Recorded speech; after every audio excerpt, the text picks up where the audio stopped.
कौन आपके बारे में क्या सोचता है, कौन आपके बारे में क्या कहता है, आपको इस बात से फर्क नहीं पड़ना चाहिए।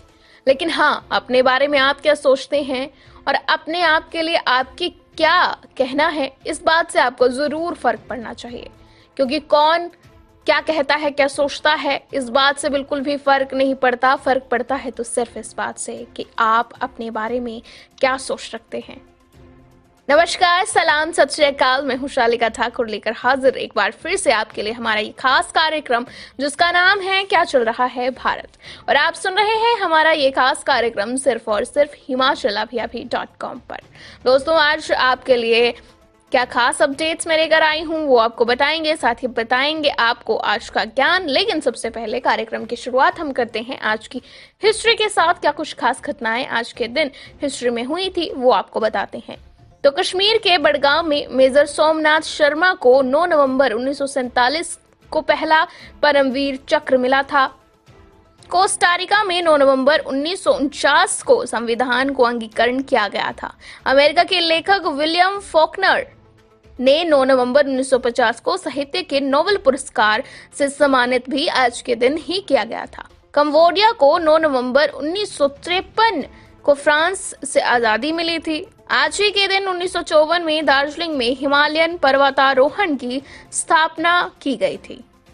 तो ये थी आज की हिस्ट्री जो मैंने आपको बताई। अब बात करेंगे आज की टॉप 7 न्यूज की। क्या कुछ है आज की टॉप 7 न्यूज में।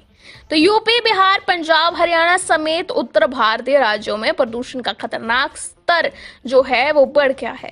लोगों को घरों में रहने की सलाह। देश के उत्तरी राज्य में लगातार बढ़ते प्रदूषण से लोगों को परेशानी हो रही है। साथ ही लोगों को घर से बाहर निकलने पर आंखों में जलन जैसी समस्याओं का भी और सामना करना पड़ रहा है। साथ ही दम घुटने की भी शिकायत हो रही है। लगातार दूषित हो रही हवा सबके लिए जानलेवा बनती जा रही है। और इसी बीच दिल्ली में प्रदूषण की वजह से कई राज्यों में, दिल्ली के साथ साथ कई राज्यों में धुंध छाई हुई है। प्रत्येक दिन दिल्ली एनसीआर की हवा जहरीली होती जा रही है। एयर क्वालिटी इंडेक्स भी गंभीर श्रेणी में पहुंच गया है। प्रत्येक वर्ष दिवाली आने से पहले प्रदूषण का स्तर बढ़ जाता है। इस साल भी प्रदूषण में कोई भी सुधार नजर नहीं आ रहा है। लोगों को लगातार घर पर रहने की हिदायत दी जा रही है। पंजाब, हरियाणा और उत्तर प्रदेश के कुछ इलाकों में पराली जलाने से लोगों की सेहत पर खासा असर पड़ रहा है और काफी नेगेटिव इम्पैक्ट हम कह सकते हैं इसको। और ये सब जो भी इम्पैक्ट है, नेगेटिव इम्पैक्ट है, हमारी हेल्थ पे इम्पैक्ट है, इसकी वजह हम खुद हैं। क्योंकि हमने कहीं ना कहीं इस प्रदूषण को न्योता दिया है। प्रदूषण अपने आप नहीं फैलता, इसे फैलाने में लोगों का हाथ होता है और वो हम सब हैं जिनकी वजह से प्रदूषण जो है वो लगातार फैल रहा है और साथ ही जनजीवन जो है बद से बदतर होता जा रहा है। बात करते हैं अगली खबर की जो कि बिहार इलेक्शन से संबंधित है। बिहार के नतीजे जो है इलेक्शंस के कल निकलने वाले हैं और उसके लिए मुकम्मल इंतजाम किए गए हैं। सीसीटीवी कैमरे की निगरानी में मतगणना की व्यवस्था की गई है। चुनाव आयोग ने 10 नवंबर को होने वाली मतगणना के लिए खास व्यवस्था की है। राज्य के सभी 38 जिलों में 55 मतगणना केंद्र स्थापित किए गए हैं जहां सीसीटीवी की विशेष व्यवस्था की गई है। चुनाव पैनल ने कहा है कि राज्य के सभी 38 जिलों में कुल 55 मतगणना केंद्रों और 414 हॉलों में मतों की गिनती की जाएगी। इसके साथ ही 78 केंद्रीय सशस्त्र पुलिस बल की तैनाती की गई है। इससे पहले बिहार चुनाव के पहले चरण में 28 अक्टूबर को 71 सीटों पर, दूसरे चरण के तहत 3 नवंबर को 94 सीटों पर मतदान संपन्न हो चुका है। 7 नवंबर को अंतिम चरण के मतदान के साथ बिहार विधानसभा चुनाव पूरी तरह समाप्त हो गया है। पूर्वी चंपारण के 4 जिलों में 12 विधानसभा क्षेत्र हैं, गया में 10 निर्वाचन क्षेत्र हैं, सिवान में 8 निर्वाचन क्षेत्र हैं और बेगूसराय की बात करें तो वहाँ पे 7 निर्वाचन क्षेत्र हैं। अधिकतम 3 मतगणना केंद्र बनाए गए हैं, बाकी जिलों में 1 या 2 मतगणना केंद्र हैं। मध्य प्रदेश के सतना जिले में रविवार शाम को बड़ा हादसा हुआ। जिले के नागौद थाना क्षेत्र से आए मामले में बोलेरो कार और डंपर के बीच टक्कर हो गई। घटना में 7 लोगों की जान चली गई, वहीं 5 गंभीर रूप से घायल हैं। घायलों को रीवा के एक अस्पताल में रेफर किया गया है। मृतकों में 3 महिलाएं, 3 पुरुष और 1 बच्चा शामिल है। शोक कार्यक्रम में शामिल होकर लौट रहा था परिवार, लेकिन अपने ही घर में शोक पसर गया। रीवा के रहने वाले विश्वकर्मा परिवार पन्ना में शोक कार्यक्रम में शामिल होने के लिए गया था। वहीं से पूरा परिवार बोलेरो में घर वापस लौट रहा था। इसी दौरान नागौर थाना क्षेत्र के रेरुआ मोड़ में अचानक डंपर सामने आ गया। गाड़ी का नियंत्रण बिगड़ा और ये हादसा हुआ। हादसे में मरने वाले जो हैं वो सभी एक ही परिवार के बताए जा रहे हैं। चलते हैं अगली खबर की ओर, जो कि हिमाचल प्रदेश से संबंधित है। फीस बढ़ोतरी के खिलाफ आज निदेशालय का घेराव करेगा छात्र अभिभावक मंच। हिमाचल सरकार की ओर से निजी स्कूलों को पूरी फीस के लिए अधिकृत करने का मामला तूल पकड़ने लगा है। छात्र अभिभावक मंच ने इसके खिलाफ आंदोलन का बिगुल बजा दिया है। मंच 9 नवंबर यानी कि आज इस मसले को लेकर शिक्षा निदेशालय का घेराव करेगा। मंच ने प्रदेश सरकार से मांग उठाई है कि इस निर्णय को वापस लिया जाए।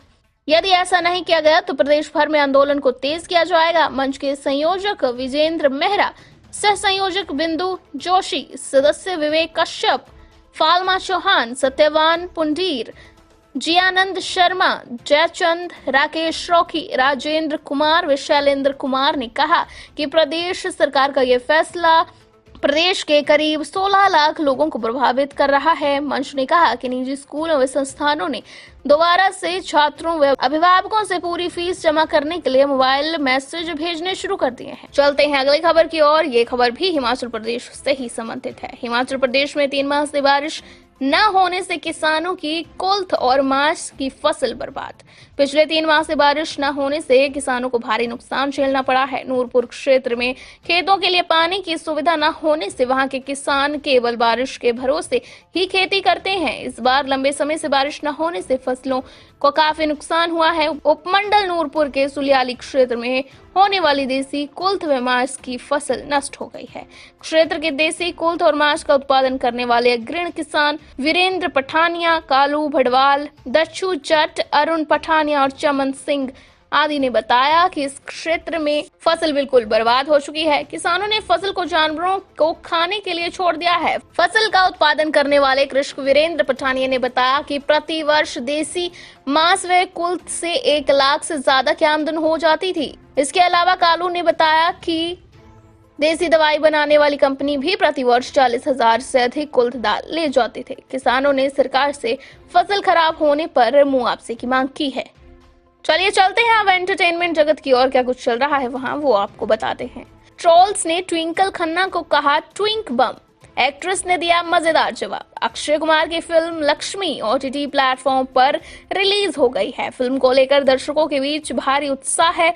अपने टाइटल को लेकर फिल्म को दिक्कतों का सामना करना पड़ा है और जनता के भारी विरोध का सामना भी करना पड़ा है। विरोध को देखते हुए फिल्म का टाइटल लक्ष्मी बॉम्ब से लक्ष्मी कर दिया गया, मगर अक्षय कुमार की वाइफ ट्विंकल खन्ना को शायद पुराने वाला टाइटल ही रास आ रहा है। दरअसल ट्विंकल खन्ना को भी ट्रोलिंग के दौरान निशाना बनाया गया है। लक्ष्मी के किरदार की तरह ही उनका भी नीला चेहरा और माथे पर बिंदी लगाकर कई सारे मीम्स शेयर किए गए। उनका नाम टिंक बॉम्ब रखा गया, मगर ट्विंकल को इस बात का जरा भी फर्क नहीं पड़ा, बल्कि उन्हें तो इस बात की खुशी हुई। ट्विंकल ने कहा, मुझे तो काफी अच्छा लगा। अधेड़ उम्र में उन्हें अगर बम कहा जा रहा है तो ये उनके लिए खुशी की बात है। ट्विंकल ने ट्रोल्स को मजाकिया अंदाज में ही सही लेकिन करारा जवाब दे दिया। ट्विंकल ने कहा, किन्हीं कारणों से ट्रोल्स ने मेरी तस्वीर ली, मेरी स्किन को पीकॉक शेड से ढका, लाल बिंदी लगाई और ट्विंकल बम जैसे पोस्ट शेयर किए। अब बात करेंगे खेल जगत की। इंडियन प्रीमियर लीग के 13वें सीजन की शुरुआत से ही दमदार खेल दिखाने वाली दिल्ली कैपिटल्स ने इतिहास रचते हुए पहली बार फाइनल में कदम रखा है। क्वालीफायर 2 में दिल्ली ने पहले बल्लेबाजी करते हुए 3 विकेट पर 179 रन बनाए थे। जवाब में हैदराबाद की टीम ने 8 विकेट खोकर 172 रन ही बना पाए। शिखर धवन ने 50 गेंद पर 78 रन और कागिसो रबादा के 4 ओवर में 29 रन देकर लिए गए 4 विकेट की बदौलत दिल्ली की टीम ने फाइनल में जगह पक्की की। 13वें सीजन में यह पहला मौका है जब दिल्ली की टीम ने फाइनल में जगह बनाई है। पहले क्वालीफायर में 5 नवंबर को खेले गए मुकाबले में मुंबई ने दिल्ली को 57 रन से हराया था। दिल्ली का IPL 2020 का यह सफर काफी उतार चढ़ाव से भरा रहा है। किंग्स 11 पंजाब के खिलाफ सुपर ओवर में जीत के साथ टूर्नामेंट का आगाज करने वाली दिल्ली 16 अंक हासिल करते हुए प्लेऑफ में जगह बना ली है। अब फाइनल में टक्कर मुंबई इंडियंस के साथ है तो रोमांचक होता जा रहा है ये फाइनल मैच और क्या कुछ होगा उसमें, उसके लिए आपको करना होगा मैच का इंतजार। बढ़ते हैं कार्यक्रम के लास्ट सेगमेंट की ओर, जिसका नाम है आज का ज्ञान, जिसमें हम आपको बताएंगे कि भोपाल गैस त्रासदी कब हुई थी। तो दोस्तों, भोपाल गैस त्रासदी 2 दिसंबर और 3 दिसंबर 1984 में हुई थी। यूनियन कार्बाइड की फैक्ट्री से निकली जहरीली गैस ने हजारों लोगों की जान ले ली थी। यूनियन कार्बाइड कारखाने से निकली जहरीली गैस ने 3000 से ज्यादा लोगों ने अपनी जान गंवाई थी और 5 लाख से ज्यादा लोग बीमार पड़ गए थे। आपको बता दूं कि भोपाल गैस त्रासदी को सबसे बड़ी त्रासदी भी भारत में माना जाता है।